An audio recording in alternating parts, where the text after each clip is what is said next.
Breathing in diesel exhaust fumes is like walking into a fire without a mask. Over time, those toxins lead to cancer. Protect yourself with MagnaGrip, the easiest, most reliable exhaust removal system that features a true 100% seal to eliminate diesel exhaust fumes. To get free grant assistance, visit magnagrip.com. Hey folks, does your fire department follow any minimum standards in the fire service, or have you created some minimum standards of your own? And are those standards setting up the minimum acceptable performance, or are they setting a benchmark for excellence in your department? Well, that's the question we're going to be talking about on this episode of Tailboard Talk, coming up right after this. Hey, what's up? We're Ruby Summer for RAD. Music is one of the most important things in our life. But nothing is more important than life itself. Good morning, world. It's nice to wake up to another. So when you know your friend should not get behind the wheel, drive them home or call them a cab and give them a RAD My Safe Ride Home card. I wanna live my life with mermaids. Music lives, and so should you. Brought to you by RAD, My Safe Ride Home, and Shawnee Records. Friends don't let friends drive drunk. Do you?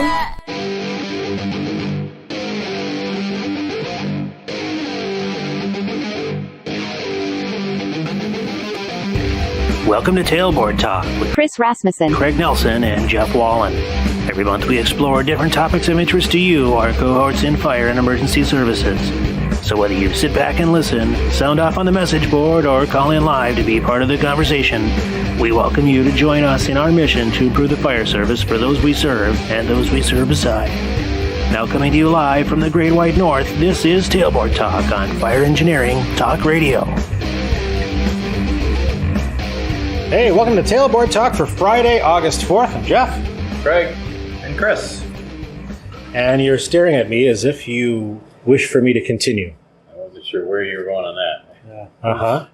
There's one topic I don't really want to go with.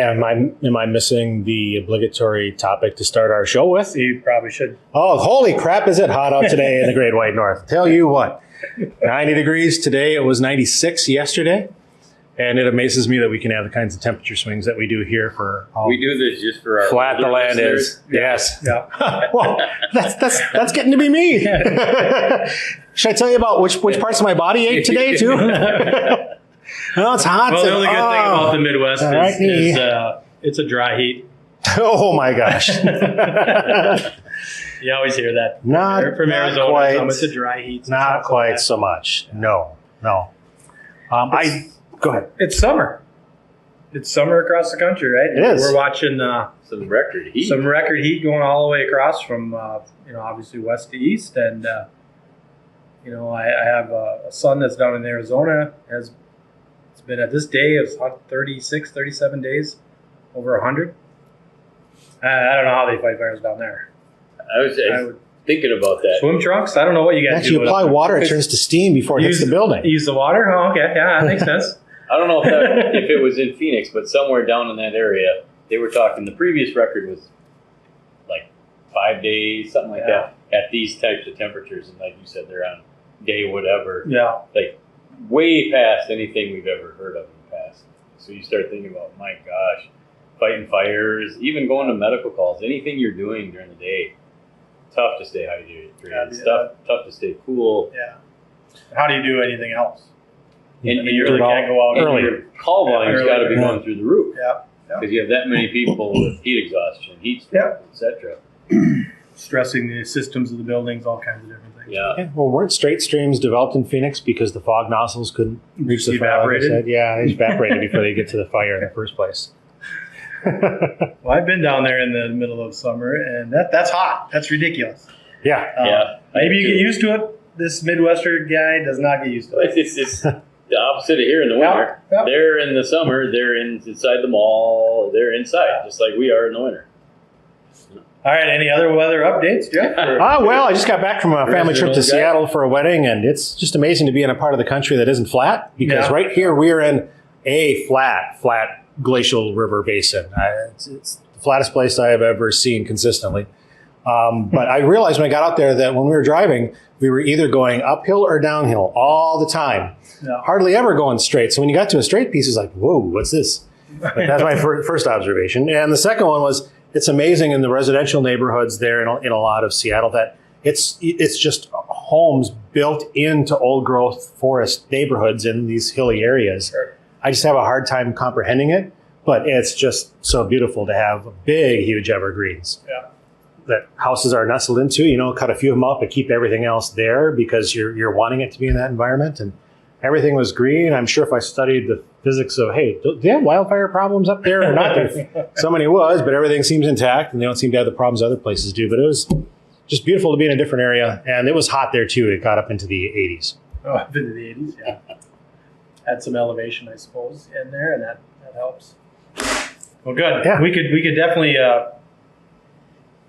watch the slideshow from your family trip if everyone's interested in that. But. Oh, sure. I'll get it set up. I'll put a link in the show notes and then you can go. Oh, you betcha, eh? Yeah, you can go on there and check it out there. We got I videoed the whole wedding ceremony. I'm already bored, Jeff. Oh, she was a beaut. I tell you what. Beautiful bride? Oh, You yeah. lost me at summer weather. Gosh, she was cute as a Dickens, I tell you. Good. Actually, you did because I'm old too. Yeah. Well, that's good. What's on your mind today, Jeff? Well, the weather's relative, right? So heat here is different than heat in Phoenix and taken different than in Seattle. So part of it's kind of what standards are you judging the weather from for where you're at? It's probably one way to look at it. Sure. Yeah. Sure. Yep. So what might be acceptable there is not acceptable here.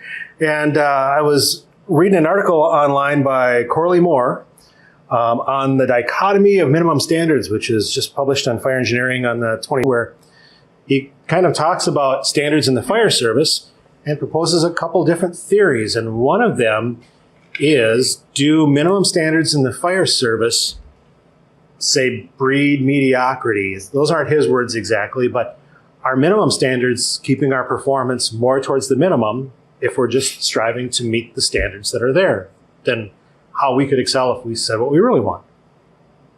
That's a topic. Discuss. Just going to throw out minimum standards. Yeah. I'm going to pause here to protect my words because minimum standards anger me. They are just that. They are minimum.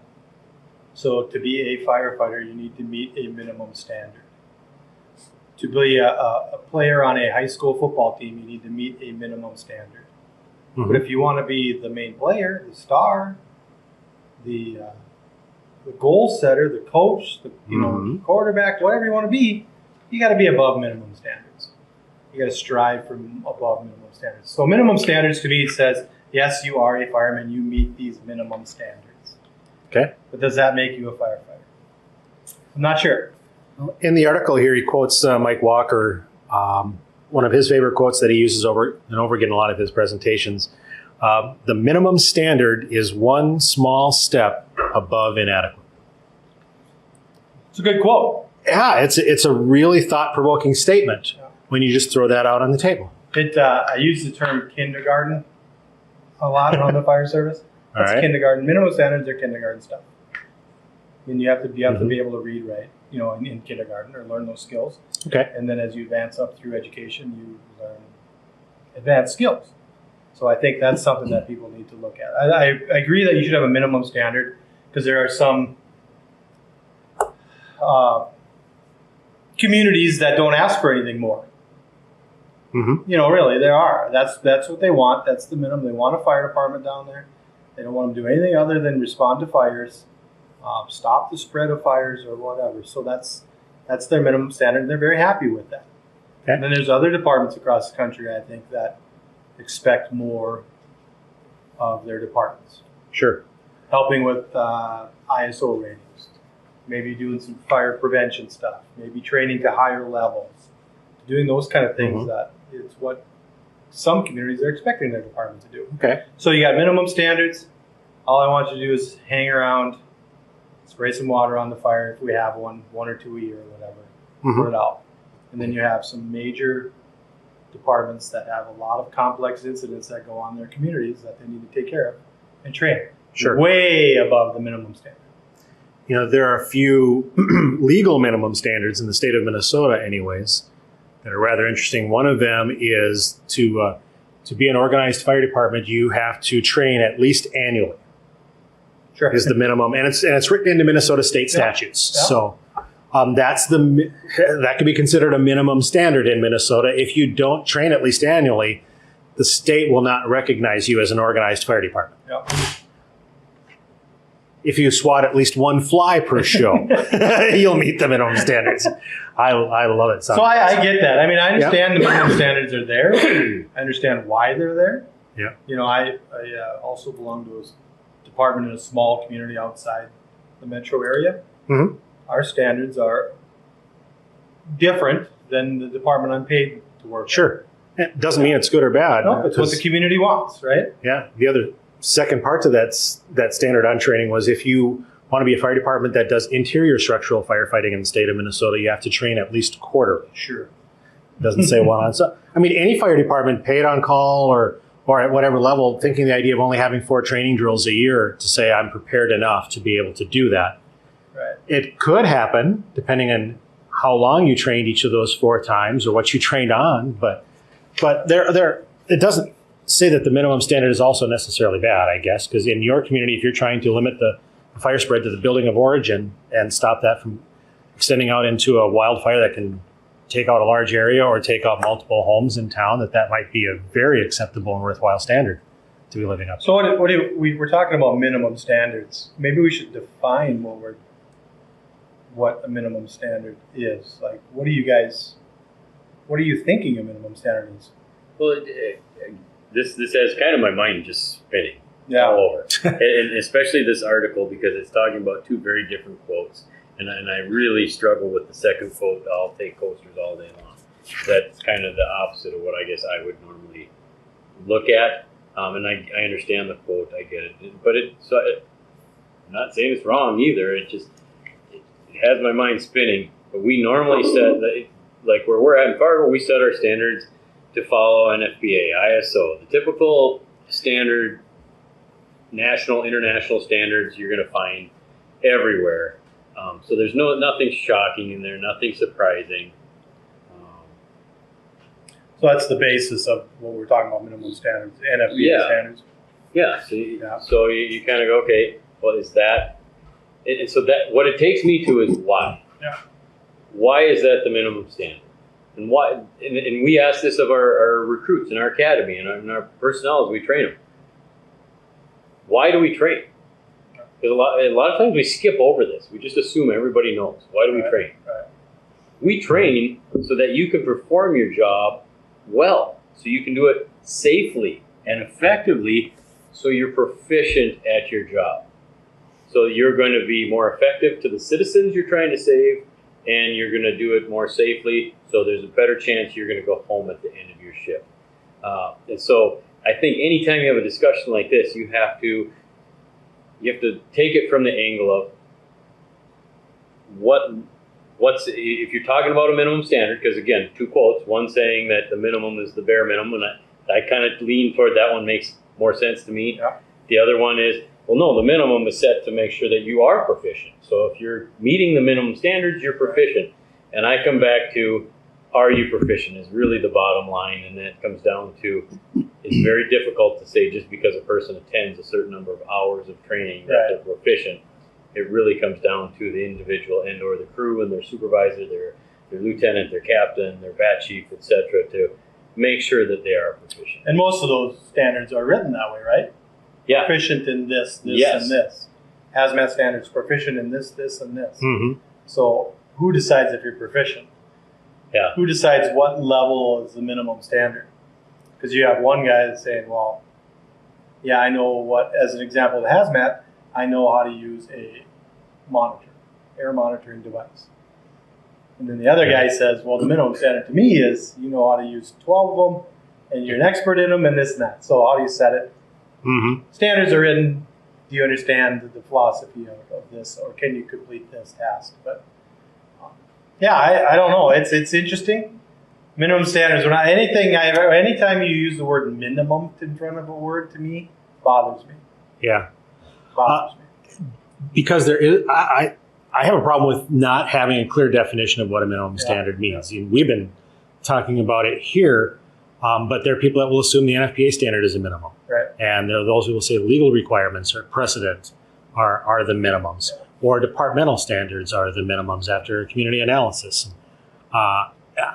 It's hard to argue when you're not talking about the same term and you don't have agreement on it. In Minnesota, the only duty a fire chief has to perform is to investigate or cause to be investigated the cause of any fire in their jurisdiction. So after that, as long as the fire chief has done that, they've met all their legal requirements. Right. As being the head of their fire department. I don't know why they get paid so much. Yeah. No, I sounded like a dig. I think so you're asking that. I like to think I perform your community above has the to minimum. adopt the standards, though, right? So Yeah. we're not just saying all departments have to follow the NFPA standard or something. Yeah. You have to adopt it. Fargo Fire has adopted the NFPA standards. So that's what we're saying is our minimum standard. And how have you adopted? How has the Fargo Fire Department adopted standards with the community? What process did you go through to identify what they are and to publicize? Right. what I they think are? the chief has just come out and said that we're going to follow these standards. Mm-hmm.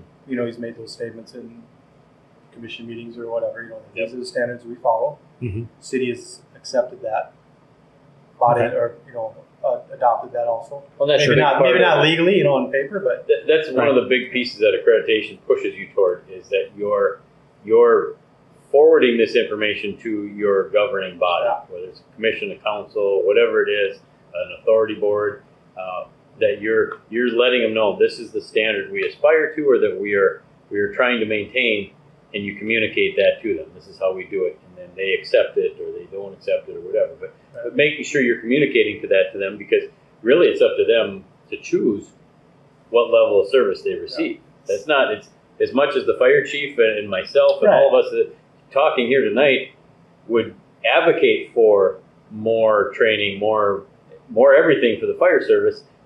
It's for safety of the community, the citizens, etc. It's really up to the mayor, the commission, the council, the board, etc., to decide what they're willing to pay for and what they expect. right. Yeah, it'd be easy for the fire chief to walk in and say, "I want to be a FEMA Type 1 technical rescue team. I want to have this top of the line hazmat team. I want to have drone teams. I want to have water rescue. I want to have all these standards." And the mayor goes, "Well, I'm not paying for it." And then that kind of kills that off. That goes back to the beginning when I said, what's the minimum standards? What's your community want? And I think that's an important avenue that the chiefs a lot of times are in on and communicate with the community, but the rest of the department doesn't always know about it or hear about it, etc. And I think we need to get better at communicating that. And I say that as I haven't really done a lot of that communicating with the rest of the department. But I'm in on a lot of the stuff that our chief has in conversations with them. And so I know, oh yeah, he presented that to them. Well, I should, or one of us should really be telling the rest of the department so they know, oh wow, he's doing that. Because really, I know of communities where the expectation is laid out very highly. There's some communities that have said, we expect all of our city departments to be accredited.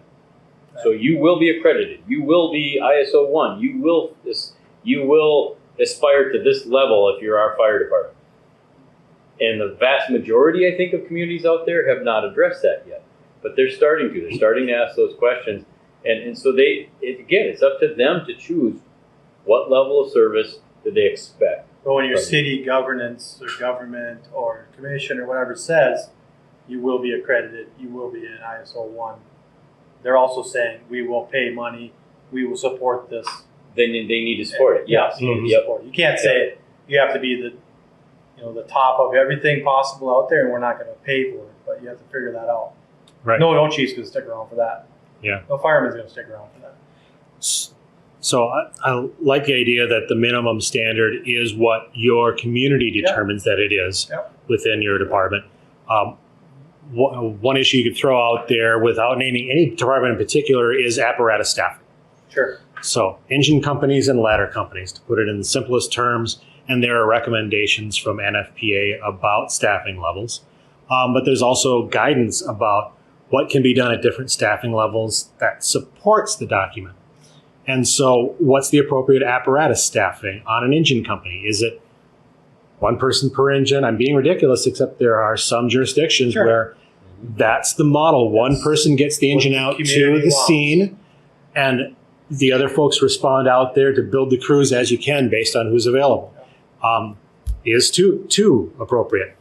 And even in like certain fingers of municipalities, there might be areas that aren't fully developed or are in weird places where you need somebody to start, but we can't afford, due to call volumes or whatever, a full company to be there. But this one has a 2-person company. Is 3-person the right? Which is the most common form of apparatus staffing. I think followed secondly by 4. I can't recall like the last survey I did if it was 4 or if it was 2 that was the next most common. But people will argue that 4-person engine companies are much more effective and that should be the standard that we follow. But there are costs that come along with each of these things. So for the small community that can afford one full-time person a day to take a lot of incidents that paid on-call folks don't have to come in for, that's what they can afford. A community maybe can only afford 3-person staffing. If we're doing 4, there's a finite cost. Say $65,000 annually per position times however many apparatus or stations that you've got, and figure out, can we afford to do that? And that's where the community has to decide and weigh in. And then that right there sets your minimum standard. Yeah. So the fact that there are standards that are out there or recommendations from one body or another doesn't necessarily make it that minimum standard for your your minimum standard could be, we don't want you guys to do anything but make sure the trucks run and respond to fires. Minimum standard. So I think that's the biggest thing. Now, I'm a strong believer in NFPA standards. Yeah, I do think that should be the minimum standard. I think it's good to have at the minimum. Generally, I would agree with that. And where you can't, there should be some justification for why, because some standards might not be appropriate for your community. You can adopt some standards. You don't have to adopt all standards, right? No. So we want to follow 1500. We want to follow this number. We want to follow that number. We're not adding hazmat. We're not adding technical rescue. And that's the community. I think it needs to be looked at as it's a minimum to become or maintain proficiency. Yeah. And the key is proficiency. So you're going to need this many hours to maintain proficiency. You might need more. Some people might need a little less, but the key should be proficiency, and that's what we should be measuring on the training ground. And in my career, I've seen us move continuously more toward the proficiency model and more away from the bare minimum.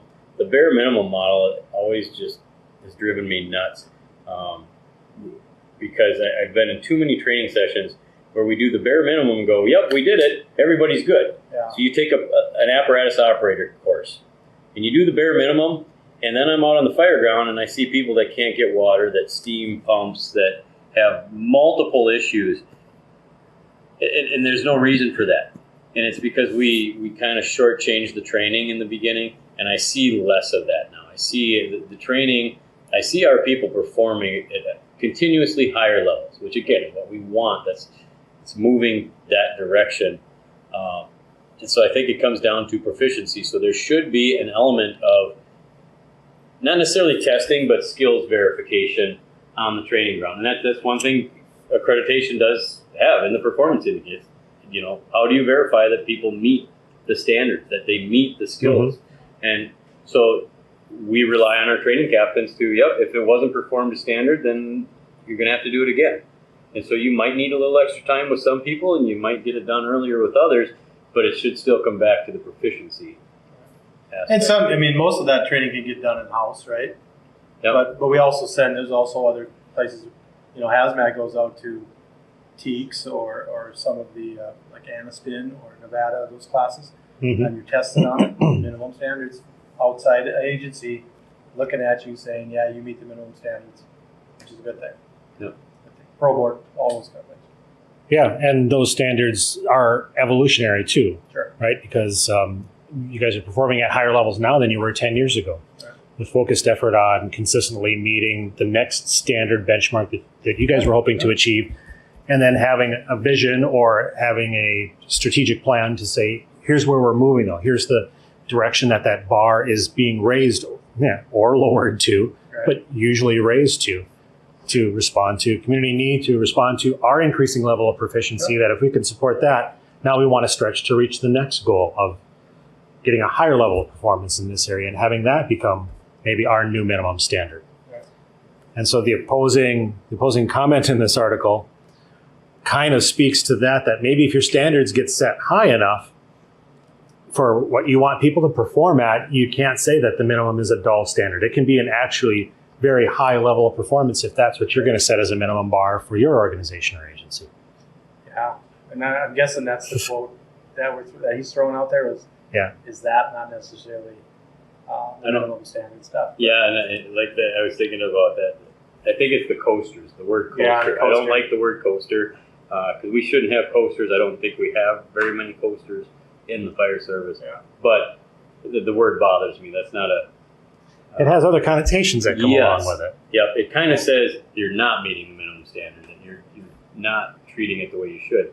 And really what he's saying is if they're meeting the standard, then they're doing a good job. And I don't disagree with that at all. Setting the standard so high. If your standard's super high. If you meet that community's minimum standard, you're a rock star.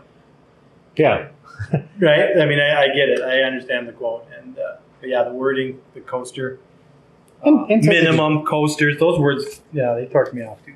Intended to generate discussion and interest. Yes. Yeah, that's the idea. Very much so. And He's challenged. They're challenging you out there to think about.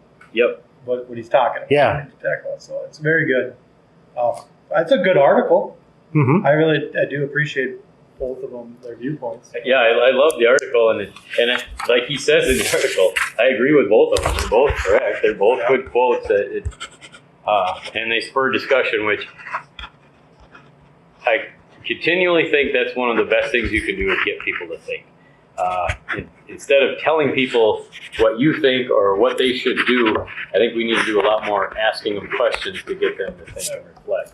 And that's exactly what these quotes do. Is they make you reflect and think about it. And what you're doing, each individual firefighter, but each officer, each training officer, each battalion chief, everybody in the organization, how am I making sure that our people are proficient? Yeah. I can think of one area where that second quote I would buy into wholeheartedly, and we're striving to try to reduce our ISO level in our department by one rating point from where we're at now. And we've identified that we can't get there without maximizing the training credits across our organization. So that has to happen for us to be able to do that. And we have been maxing out that training credit this year. We started with the idea of maxing it out last year, partway into the year.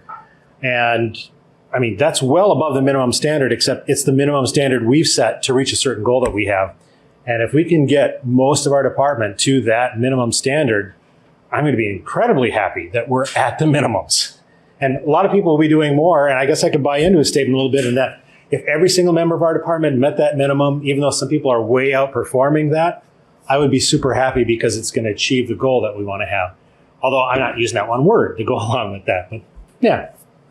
So I can see some validity. You're saying, Jeff, you guys are changing your minimum standard. Yes. Okay. And it was a huge change as well, too, and a difficult change. And it was definitely a reach goal for us at first that was thought to be impossible until some people start to meet it and you say, maybe it's not impossible. And I have to change my thought process or change what I document in training or what I consider to be training, the things that we've been training on, but we didn't think of them as training, but it is. Honest to gosh, we were training and not capturing it or not doing reports on when we were doing bona fide training, that out in the field. And so ways that you can reach the standard without saying that I'm going to have to do it in the hardest possible way ever. And if I don't meet it in the hardest possible way ever, there's no way we can meet it. But there are other ways to meet the goal. It doesn't have to be in just one, the most difficult, torturous way to do something. You can change the thought process and find out that, a goal might be met in different ways too. Or you change your minimum standard because your community wants something. It was actually, yes, it went through a strategic planning process with our city council on citywide strategic goals.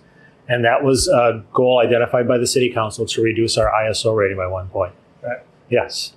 Okay. So community set the standard. Mm-hmm. And not to put you on the spot here, but please. Then how? And I know we're probably nearing the end of the show here, but yeah. Then how did you communicate that to your folks? And then how did that go? Yeah, sure. Very poorly.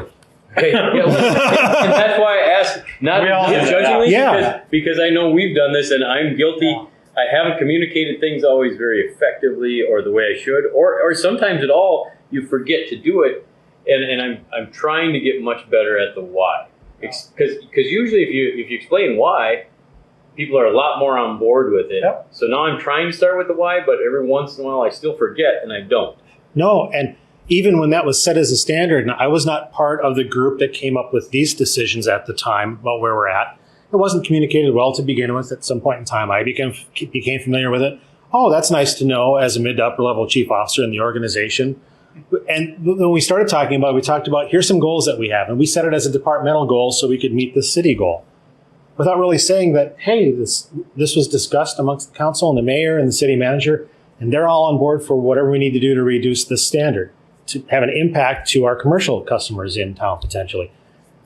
These things just, the thought about translating the overall impact about this and why just doesn't come into, well, I know that. Wouldn't you know that? Wouldn't it be that easy? And how many times do you have to communicate the message over and over again? You assume everybody else knows why and they understand why. And that's why we forget to do it a lot of the time. That's why we don't. Yeah. And again, I'm trying to, and it's that balancing that line with, well, why are you telling us this? We all know this. You don't want to be that guy either. Yeah. Mm-hmm. But it's easy to forget because there's so much stuff going on. And again, I mean, communication. Is that ever an issue? Yeah. It's so much more difficult than I guess I always thought it would be, especially as you go to the higher levels in the organization.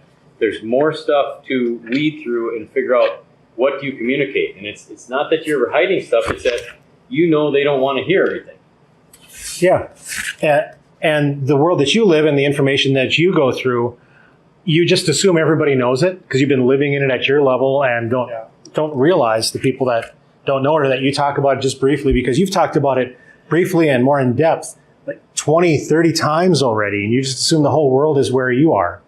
And then you get lost in the minutia of all the other things you're trying to do and it just gets lost in the crowd. It's crazy. Not this current chief that I have, but the chief before, we used to fight like all the time. Mm-hmm. And the only time we ever stopped fighting was when he explained the why.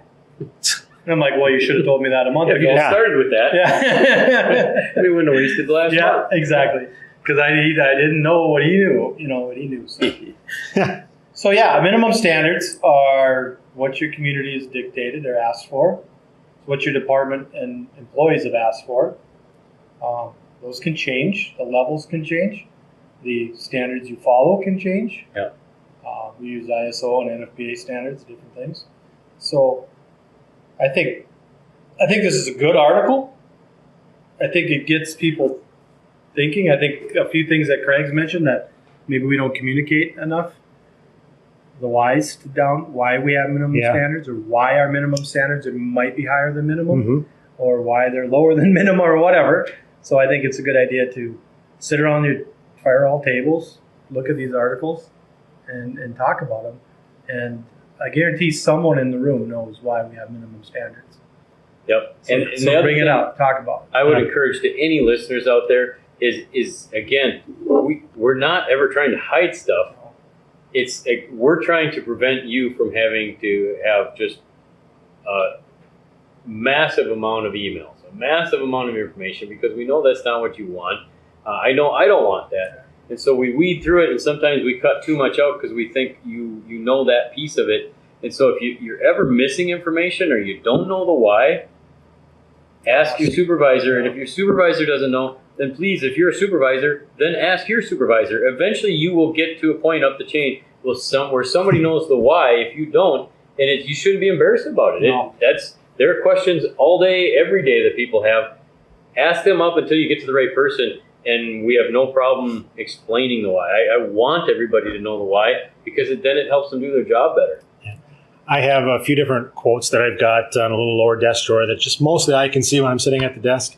And I just sent myself an email to just add one more thing to that, just one word, why. Yeah. And I've realized this over and over again. I don't know how many times in the last 2 years, explain the why. Yeah. We've said it on our shows here before, and then you get busy with life and everything else, and you kind of forget that thing again, that it's so important to do that, and do that up front, very early in the part of the conversation. Maybe this is what we're doing, this is why, let's talk a little bit more about how it's going to work. So you can get those things up front, because the why ends up getting pushed way to the very end a lot of times in the conversations. Yeah. I don't think to do that Sometimes up front. The why, and I've learned this one the hard way, the why was because the mayor said so. Mm-hmm. Okay. Yep. Done deal. And sometimes it can be as simple as that. Yeah. Yeah. Now, you might be able to tell the mayor why you can't do that. But that's the why thing again, right? Yeah. You know, communication and talk. So, no, I think obviously minimum standards need to be out there. Your community sets your minimum standards. You decide what you adopt. Well, I think that's exactly, it's a good starting point of this is what it takes, maybe the bulk of people to maintain proficiency. Because you're going to have newer people and older people so you have different experience levels and so forth. So this is a good starting point. But what's really nice is to not have, what I don't like is when we set a bare minimum and then we're like, well, that's it, it's done, and forget about it. No, let's set that minimum, and then if some people need a little bit more time or help, let's give them that more time, that more help, whether it's with their crew individually or at the training ground with training officers, whatever the situation is.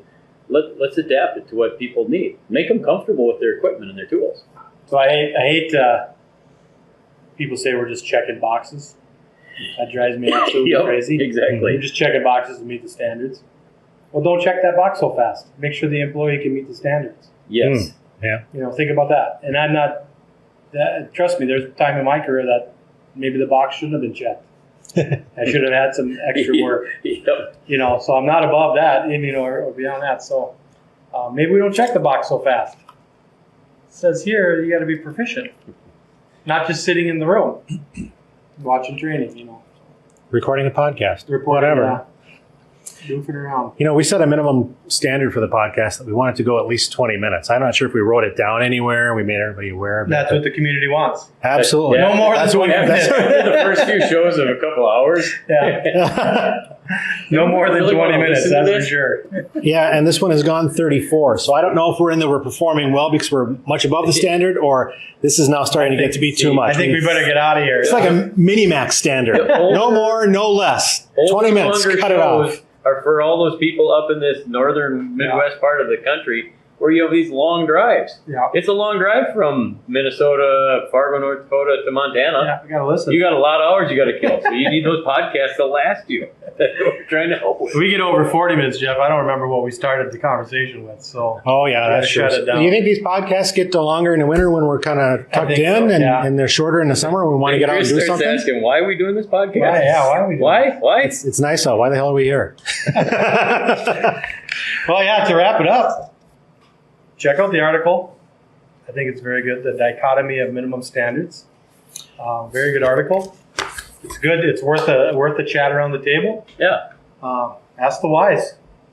Ask the wise. Yeah. After you're done listening to this, bring it up with the crews. Talk about it as groups. Spread the word. All right. With that, I will want to leave here and go do something nice instead of this. So we'll be back in about 4 or 5 weeks. Stay safe till then. Stay cool till then. Good luck. Yeah. And this is, closing out another edition of Tailboard Talk and Fire Engineering Talk Radio. See ya. Good night.